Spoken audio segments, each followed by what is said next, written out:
Hello student, welcome to फ्यूकी education. मैं रश्मि परियार आपके लिए लेकर आई हूँ क्लास 12th की अर्थशास्त्र इकोनॉमिक्स। तो इकोनॉमिक्स का ये थर्ड चैप्टर है जिसका नाम है उत्पादन एवं लागत। इसके पहले हमने सेकंड चैप्टर में उपभोक्ता के व्यवहार का सिद्धांत के बारे में पढ़ा था। उससे रिलेटेड क्वेश्चन आंसर, एमसीक्यूज और लॉन्ग आंसर किए थे। तो इस सेशन में हम देखेंगे थर्ड लेसन, इसका नाम है उत्पादन एवं लागत। तो स्टार्ट करते हैं आज की क्लास। तो जैसे नाम ही है चैप्टर का उत्पादन एवं लागत, तो जैसे अगर आपने सेकंड चैप्टर को उपभोक्ता के व्यवहार के सिद्धांत को अच्छे से पढ़ा है और हमने उसकी सारी चीज़ें कवर भी कर ली हैं, तो आपको ये लेसन अच्छे से समझ में आ जाएगा। क्योंकि जो इसके पहले का लेसन है वो इससे बहुत कुछ रिलेटेड है। तो जब आप सेकंड लेसन अगर अच्छे से समझें तो फिर इसमें भी कोई प्रॉब्लम नहीं होगी। तो उत्पादन और लागत, अब उत्पादन का संबंध किससे है और लागत का संबंध किससे, पहले हम ये जान लेते हैं कि उत्पादन है क्या। जैसे कि हमने लास्ट में पढ़ा तो उपभोक्ता।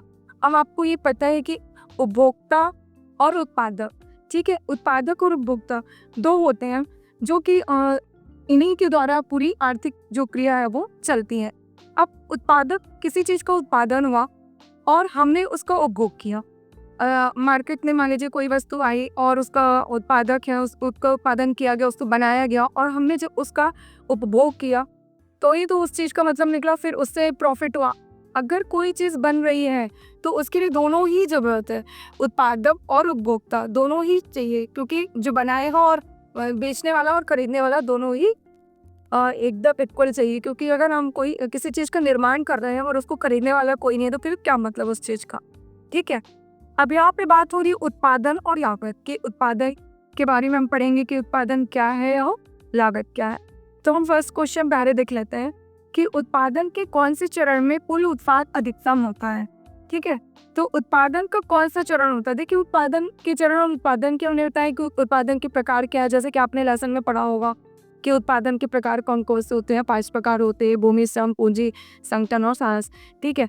तो अब हम देखेंगे कि जब हम उत्पादन करते हैं तो उसका किसी वस्तु का निर्माण करते हैं, किसी वस्तु को हम बनाते हैं, तो उसमें कौन सा मतलब उसकी अधिकतम कुल उत्पाद अधिकतम कब होता है ना। कि उसका, जैसे हमने जीरो से स्टार्ट किया ना, कोई हम बिजनेस स्टार्ट कर रहे हैं, यहाँ पे कुछ प्रोडक्ट बना रहे हैं, किसी चीज़ का निर्माण कर रहे हैं, फैक्ट्री है, फार्म है, किसी में भी, तो हम सबसे पहले किसी वस्तु को जब बनाएंगे तो एकदम से उसका अधिकतम तो हो नहीं जाएगा, क्योंकि स्टार्टिंग जीरो से ही होती है ना। स्टार्टिंग तो उसकी जीरो से हुई, धीरे धीरे उन इकाइयों को हम बढ़ाते गए और उसमें वृद्धि होती गई। इसी प्रकार जब क्वेश्चन में ये पूछ रहे हैं कि उत्पादन के कौन से चरण में कुल उत्पाद अधिक होता है, कुल उत्पाद की बात हो रही है यहाँ पे। आपको इस चीज पे फोकस करना है, पहले क्वेश्चन को अच्छे से पढ़ना है और उसको समझना है कि क्वेश्चन में एक्चुअल में पूछ क्या रहा है। तो उत्पादन के कौन से चरण, जितने चरण आपने पढ़े हैं 3-4 है, तो उस चरण में कुल उत्पाद अधिकतम कब होता है, ठीक है। अब हम साधन की सभी इकाइयों का प्रयोग करके, साधन की जितनी भी इकाइयां हैं उनका प्रयोग करके जब हम अपने उत्पादन में लगाते हैं वही कुल उत्पाद होता है ना। साधन की सारी इकाइयों का हम प्रयोग करके अपने उत्पादन में उसका प्रयोग करते हैं, वही कुल उत्पाद होता है। तो अधिकतम कब होता है, दूसरे चरण में, जो राइट आंसर। देखिए पहले चरण में तो क्या होता है, जीरो होता है, क्योंकि शून्य से स्टार्ट होता है ना। तीसरे चरण में, जैसा कि आपने पढ़ा, तीसरे चरण में भी क्या है, उसकी जो स्थिर हो जाती है ना, उसका जो वृद्धि होती है वो स्थिर हो जाती है। लेकिन जो सेकंड चरण होता है उसमें अधिकतम होता है सबसे ज़्यादा, है ना, उसमें सबसे ज़्यादा वृद्धि होती है कोई भी उत्पाद की। तो कुल उत्पाद जो होता है, उत्पादन का जो होता है, जो हम किसी प्रोडक्ट को, किसी चीज़ को हम बनाते हैं, फैक्ट्री में, फार्म में किसी चीज़ को बनाया जाता है, तो सबसे पहले जीरो से स्टार्ट होता है, उसके बाद उसकी अधिकतम हो जाती है उसकी वृद्धि। तो जो हमारा राइट आंसर है वो है हमारा दूसरा चरण, है ना। दूसरे चरण में अधिकतम होता है और फिर तीसरे चरण में वो स्थिर होने लगता है, ठीक है। इसी में नेक्स्ट क्वेश्चन देख लीजिए, कौन सा कारक उत्पादन प्रक्रिया में परिवर्तनशील माना जाता है, ठीक है। अब यहाँ पे देखिए सारे कारक दिए हैं, क्योंकि आपने चैप्टर में पढ़ा है इसका डिटेल पूरा कि उत्पादन के कारक कौन कौन से होते हैं, ठीक है। तो कारक हो देखिए भूमि, पूंजी, श्रम, भवन, ठीक है। अब ये सारे ऑप्शन दिए हैं आपके साथ और यहाँ पे ये पूछा जा रहा है कि कौन सा कारक उत्पादन प्रक्रिया में परिवर्तनशील होता है। तो हमें यहाँ पे क्वेश्चन में सबसे पहले देखना है कि आप क्वेश्चन पूछ क्या रहा है। क्या पूछ रहा है कि उत्पादन प्रक्रिया में परिवर्तन से कौन चेंज है, किस में चेंज कर सकते हैं हम, किसको परिवर्तित कर सकते हैं, किसको हम बदल सकते हैं, किस में हम चेंज कर सकते हैं। ठीक है, तो देखिए यहाँ पे भूमि के तो हम बदल नहीं सकते हैं, भूमि स्थिर साधन है, तो भूमि में हम चेंजेस तो ला नहीं सकते। भूमि को हम एक जगह से दूसरी जगह उड़ा कर नहीं ले जा सकते हैं, फिर उसमें चेंजेस नहीं कर सकते, उसको बढ़ा घटा नहीं सकते। भूमि जितनी है उतनी ही रहेगी।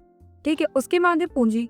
पूंजी में भी हम चेंजेस नहीं कर पाएंगे भाई। पूंजी से पूंजी मीन्स रिलेशन है, जैसे कि मशीन हो गई और भी जो साधन है आपके पास वो, तो मशीन वगैरह इनमें परिवर्तित नहीं किया सकता, इनको भी इतनी जल्दी इनमें परिवर्तन नहीं लाया जा सकता, इनको बदला नहीं जा सकता। ठीक है, भवन भी स्थिर है, इसको भी नहीं बदला जा सकता। भवन को भी कहीं आप उठाकर एक जगह से दूसरी जगह थोड़ी रख सकते हैं, तो ये सब क्या है, स्थिर है। लेकिन जो स्लम है इसमें आप परिवर्तन कर सकते हैं। वो कैसे कर सकते हैं कि भाई आपने, जैसे अभी मैंने आपको बताया कि हम किसी चीज़ का निर्माण कर रहे हैं, किसी वस्तु को बना रहे हैं, उसका उत्पादन कर रहे हैं, चाहे वो कुछ भी हो सकता है ना, जैसे कृषि से रिलेटेड हो सकता है, उद्योग से रिलेटेड हो सकता है ना, गेहूँ है या फिर उद्योग में कपड़ा है, कुछ भी ऐसी चीज़ें जो हम बना रहे हैं, जिनका निर्माण कर रहे हैं। तो अगर हम अपनी श्रम की इकाइयों को बढ़ा दें या उनको घटा दें, हम उनमें परिवर्तन कर सकते हैं। भाई हमारे पास 10 श्रमिक है, अगर हमें लगे कि भाई उनको श्रमिकों की संख्या को और बढ़ाना है, तो हम उसमें और श्रमिक जोड़ देंगे, भाई 5 कर देंगे। लेकिन अगर हमें जरूरत नहीं है तो हम उसको कम भी कर सकते हैं।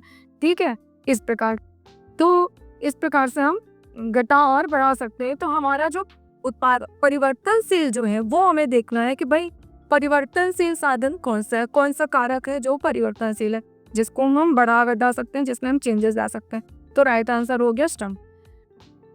अब थर्ड क्वेश्चन है आपका, किस प्रकार की लागत वह होती है जो उत्पादन के साथ परिवर्तित नहीं होती है। अब यहाँ पे बात हो रही है लागत की। हमने आगत पढ़ा, आगम पढ़ा, निर्गम निर्गत पढ़ा। ठीक है, और लागत, यहाँ पे लागत जो हम उत्पादन में अपने लगाते हैं।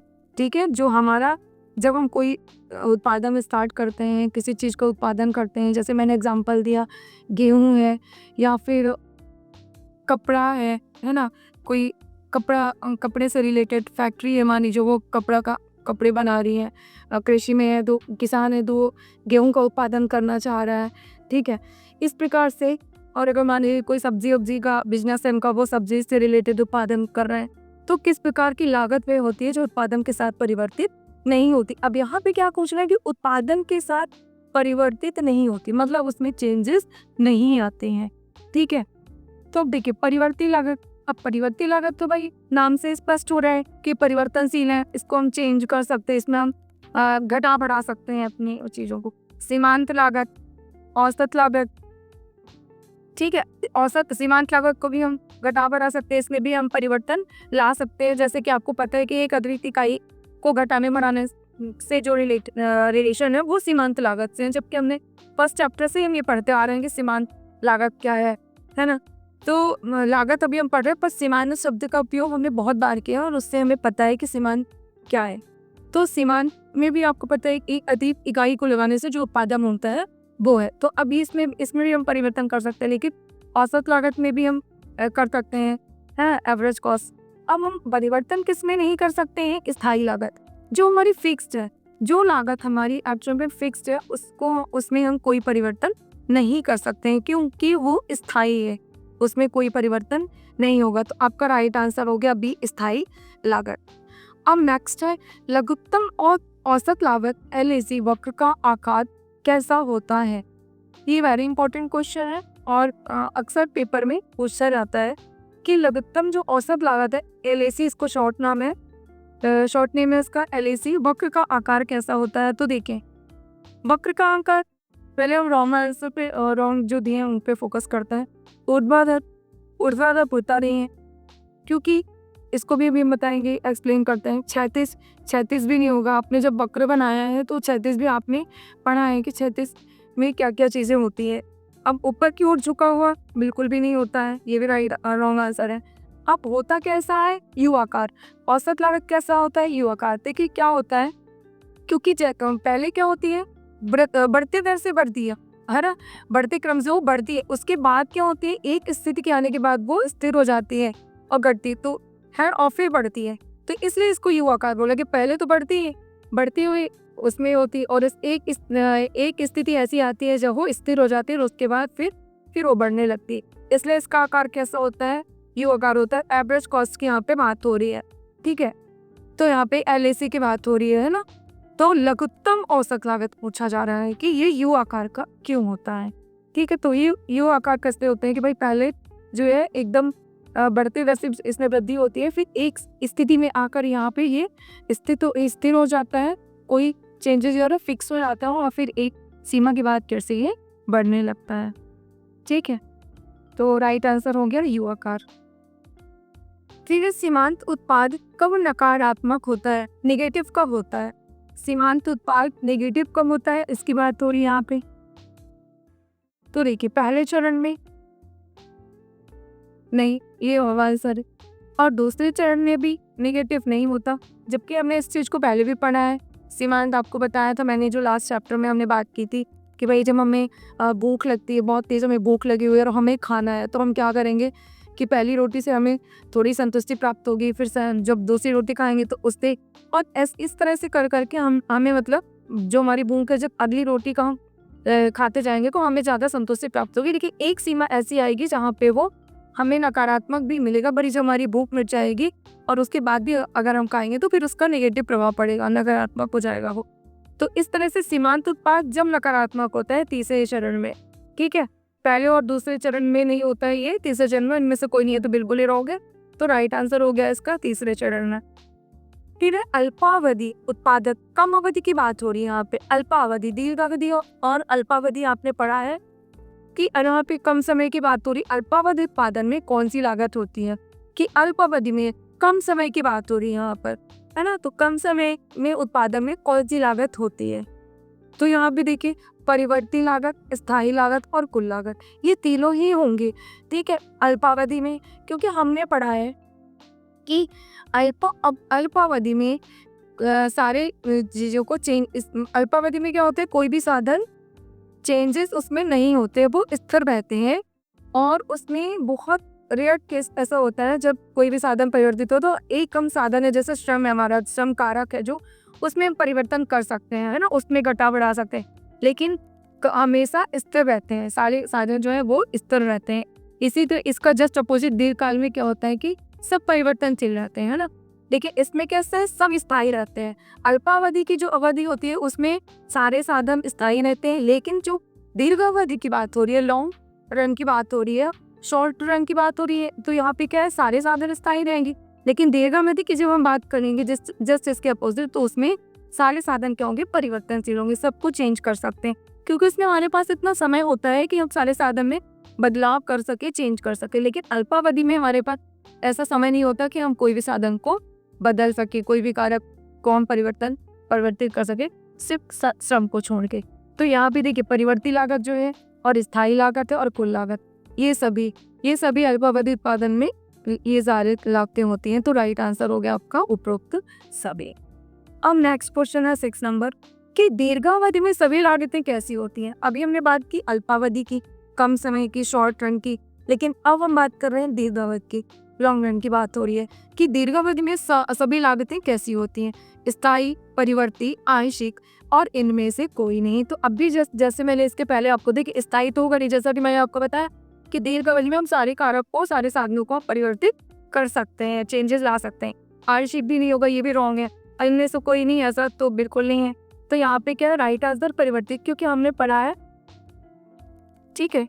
तो दीर्घावधि में क्या होता है कि सारे साधनों या सारे कारकों को हम परिवर्तित कर सकते हैं। सभी पद साधन परिवर्तनशील होते हैं, सभी को परिवर्तित किया जा सकता है। तो राइट आंसर यहाँ पे दीर्घावधि की बात हो रही तो परिवर्ती, और जिसके अपोजिट, जिसके पहले वाले क्वेश्चन में जो हमने पूछा था वो अल्पावधि की बात थी, शॉर्ट टर्म की बात हो रही थी, शॉर्ट टर्म की, तो उसमें स्थायी है और इसमें परिवर्तित। तो आपको ये चीज़ याद रखना है, जस्ट इसका अपोजिट उसमें है, ठीक है। तो नेक्स्ट क्वेश्चन की ओर बढ़ते हैं। तो नेक्स्ट क्वेश्चन है हमारा, उत्पादन के नियमों के अनुसार उत्पादन में वृद्धि के लिए कौन सा चरण सबसे कुशल माना जाता है, मतलब कि सबसे अच्छा माना जाता है। यहाँ भी कुशलता से मतलब है सबसे अच्छा माना जाता है। कि उत्पादन के नियम तो हमने पढ़े हैं, उत्पादन के नियम क्या होते हैं। तो उत्पादन के नियम के अनुसार पूछा जा रहा है कि उत्पादन में वृद्धि जब होती है तो उत्पादन की वृद्धि के लिए कौन सा चरण सबसे कुशल है, ठीक है। तो पहला चरण, अभी इसके पहले भी एक क्वेश्चन हमने जो बात की उसमें भी यही था तो पहला चरण तो है नहीं, तीसरा चरण भी नहीं है। हमने बात की थी कि दूसरा चरण होता है वो सबसे ज़्यादा वृद्धि की कोई किस में होती है, दूसरे चरण में होती है, क्योंकि उत्पादन कहाँ से 0 से स्टार्ट होता है, लेकिन जब सेकंड टर्म आता है तो उसमें जो उत्पादन की जो वृद्धि है वो सबसे ज़्यादा होती है। तो दूसरा चरण राइट आंसर है, क्योंकि सबसे ज़्यादा उत्पादन जो कुशल माना गया है, सबसे अच्छा माना गया है, वो सेकंड चरण में ही होता है, दूसरे चरण में। ठीक है, तीसरे चरण में वो नेगेटिव में चले जाते हैं और पहले चरण से तो स्टार्ट ही होता है। ठीक है, तो राइट आंसर क्या हमारा, दूसरा चरण। फिर स्थायी लागत का दूसरा नाम क्या है?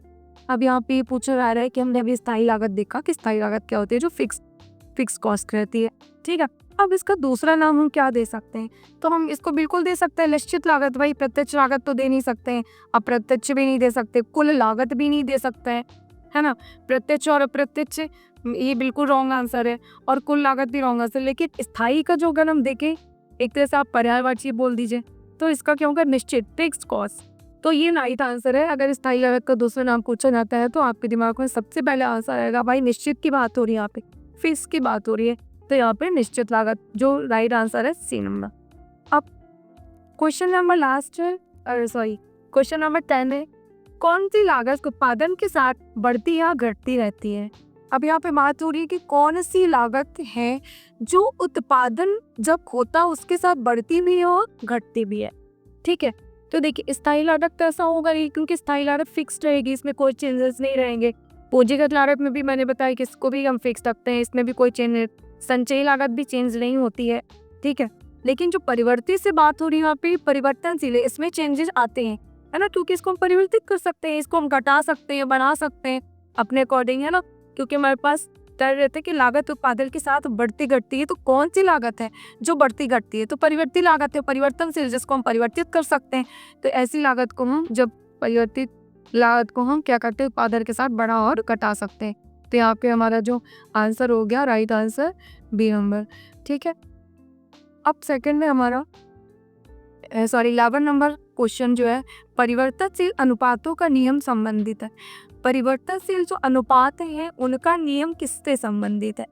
ठीक है, तो अल्पकालिक एवं दीर्घकालिक दोनों से, दीर्घकालिक से, अल्पकाल से और अति दीर्घकाल से। तो अति दीर्घकाल से तो बिल्कुल रॉन्ग आंसर है। अल्पकाल एवं दीर्घकाल ये भी दोनों रॉन्ग, ये भी रॉन्ग है। और यहाँ पे दिया दीर्घकाल से, तो ये भी रॉन्ग है। अब यहाँ पे बात हो रही है अल्पकाल की, है ना, शॉर्ट रन की बात हो रही है कि परिवर्तन से जो अनुपात का नियम संबंधित किससे, तो किससे होंगे, अल्पकाल से। शॉर्ट रन की बात हो रही है यहाँ पे, तो ये होगा इसका राइट आंसर। नेक्स्ट क्वेश्चन है, उत्पादन में वृद्धि के साथ साथ कुल लागत एवं कुल स्थिर लागत का अंतर बताना है आपको यहाँ पे। तो उत्पादन में जब वृद्धि होती है तो उसके साथ कुल लागत एवं कुल स्थिर लागत, एक कुल लागत को पूछ रहा है और ये कुल स्थिर लागत, है ना, फिक्स कॉस्ट का अंतर क्या है ये पूछा जा रहा है। तो देखिए स्थिर रहता है, रॉन्ग आंसर है, क्योंकि स्थिर कैसे रहेगा भाई, कुल लागत एवं कुल स्थिर लागत दोनों यहाँ पे पूछ रहे हैं। ठीक है, घटता जाता है, ये भी रॉन्ग है, घटता और बढ़ता रहता है, ये भी रॉन्ग है। लेकिन क्या होता है कि ये बढ़ता ही रहता है, क्योंकि यहाँ पे वृद्धि की बात हुई कि उत्पादन में वृद्धि के साथ साथ कुल लागत और एवं कुल स्थिर लागत, जो हमें टोटल फिक्स्ड कॉस्ट रखी है, और तो उसमें क्या है, लागत का अंतर क्या है, दोनों का, इसका और इसका अंतर पूछा जा रहा है। तो अंतर क्या हो जाएगा इसका, कि बढ़ता जाता है। कुल लागत एवं कुल स्थिर लागत का अंतर जो है, तो उत्पादन या वृद्धि के साथ साथ क्या आता है, इसमें इंक्रीज होता जाता है, बढ़ता जाता है। ठीक है, अब 14 नंबर क्वेश्चन आपका कि अवसर लागत का वैकल्पिक नाम। ये भी वैसे तो सारे इंपॉर्टेंट है, वेरी इंपॉर्टेंट है, अक्सर पूछे जाते हैं एग्जाम्स में, जितने भी क्वेश्चन है वेरी इंपॉर्टेंट है। बट अवसर लागत जो है ये अक्सर ही पूछा जाता है, कि मतलब इससे रिलेटेड क्वेश्चन तो आना ही आना है, किसी भी रूप में आए, या तो MCQs में आए, या शॉर्ट क्वेश्चन में आए, लॉन्ग क्वेश्चन में आए, बट वो आना ही आना है। और वैसे जितने भी क्वेश्चन थे वो भी सारे वेरी इंपॉर्टेंट है और पूछे ही जाते हैं पेपर में। ठीक है, आप अवसर लागत का वैकल्पिक नाम मतलब कि और हम क्या बोल सकते हैं, ये पूछा जा रहा है ना। वैकल्पिक से यहाँ पे ये मतलब है कि अवसर लागत को हम और किस नाम से, उसका वैकल्पिक नाम क्या है, विकल्प। वैकल्पिक से मतलब है विकल्प। भाई आपके सामने 4 ऑप्शन मैंने दे दिए, इसमें से आपको सिलेक्ट करना है। इसी प्रकार से आप ये पूछा जा रहा है कि अवसर लागत का वैकल्पिक नाम क्या है। तो आर्थिक लागत। देखिए संतुलन मूल्य तो होगा नहीं, रॉन्ग आंसर है। सीमांत लागत नहीं है, अवसर औसत लागत भी नहीं है, लेकिन क्या है ये आर्थिक लागत। जब हम अवसर का मतलब क्या समझते हैं, अवसर जैसे मैंने आपको जब हमने चैप्टर स्टार्ट किया था तो भी मैंने उसमें एक्सप्लेन किया था कि जैसे भाई आपको कहीं पे 50,000 की नौकरी मिल रही है और एक आपके सामने 70,000 वाली भी नौकरी है, और मान लीजिए कि आपको शायद वो बहुत दूर पड़ रही है, आप उसको ज्वाइन नहीं करना चाहते हैं क्योंकि आपको उसमें आने जाने इस सब में सुविधा नहीं होगी, तो आप फिर इसको ज्वाइन करेंगे 50,000 वाली को, तो फिर आपको उसको छोड़ना पड़ेगा। तो ये होता है अवसर लागत। जब हम एक की जगह पे हम दूसरे का क्या करते हैं। तो अवसर लागत के अब आर्थिक लागत। तो अवसर लागत को हम बात करते हैं, आर्थिक लागत। अगर आपके सामने आ जाए नाम कि आर्थिक लागत को किस नाम से जानते हैं तो आप बोल देंगे अवसर लागत से, और अगर अवसर लागत का आ गया कि किस नाम से जानते हैं तो आप बोल देंगे आर्थिक लागत। तो इसका वैकल्पिक नाम, अवसर को आर्थिक लागत से भी जानते हैं, आर्थिक लागत कौन अवसर लागत से भी जानते हैं। तो इसमें बिल्कुल कंफ्यूज नहीं होना है कि भाई आर्थिक लागत क्या है, तो इसको हम अवसर लागत ही बोलेंगे और अवसर लागत को भी आर्थिक लागत बोलेंगे। नेक्स्ट क्वेश्चन है, लास्ट क्वेश्चन है आपका। जब औसत लागत घट रही है, जब आपका जो एवरेज कॉस्ट है वो घट रहा है, तो सीमांत लागत जो मार्जिनल कॉस्ट है एमसी, तो औसत लागत की तुलना में कितनी होती है। तो यहाँ पे पूछ रहा है फिर एसी की तुलना में कितनी होती है। ठीक है, तो एसी मतलब जब घट रही हो सीमांत मार्जिनल कॉस्ट औसत लागत की मतलब आपका औसत लागत घट रहा है, ठीक है, और सीमांत लागत फिर औसत लागत की तुलना में कितनी होगी। अगर आपका औसत लागत क्या है, घट रहा है, घटते हुए इसमें जा रहा है, तो फिर सीमांत लागत औसत लागत की तुलना में कितनी होगी। तो देखिए यहाँ पे आप सीमांत लागत ज़्यादा तो होगी नहीं, तो ये रॉन्ग आंसर। अब एमसी और एसी बराबर भी नहीं होंगे, ये भी रॉन्ग आंसर है, ठीक है, और ये भी रॉन्ग है। लेकिन यहाँ पे क्या है कि एमसी एसी क्या होगा, एमसी से ज़्यादा होगा, ठीक है। यहाँ पे क्या है, जो एवरेज कॉस्ट है वो मार्जिनल कॉस्ट से ज़्यादा रहेगा। तो राइट आंसर क्या है कि ये है एसी एमसी से कैसा रहेगा, ज़्यादा रहेगा। जो मार्जिनल कॉस्ट है उससे जो औसत लागत है वो ज़्यादा रहेगी। तो राइट आंसर हमारा हो गया उत्तर नंबर सी, ठीक है। तो ये थे हमारे इसी चैप्टर के कुछ 15 MCQs। इसी चैप्टर से रिलेटेड मैं आपके लिए लॉन्ग एंड शॉर्ट आंसर अभी और लेकर आऊँगी। तो कैसा लगा ये आज का हमारा वीडियो। अगर वीडियो अच्छा लगा हो तो वीडियो को लाइक करें, शेयर करें एंड सब्सक्राइब करें। अगर इस चैप्टर से रिलेटेड आपको कोई डाउट है तो आप कमेंट सेक्शन में जाकर वहाँ पे कमेंट्स करके पूछ सकते हैं। Okay, thank you so much.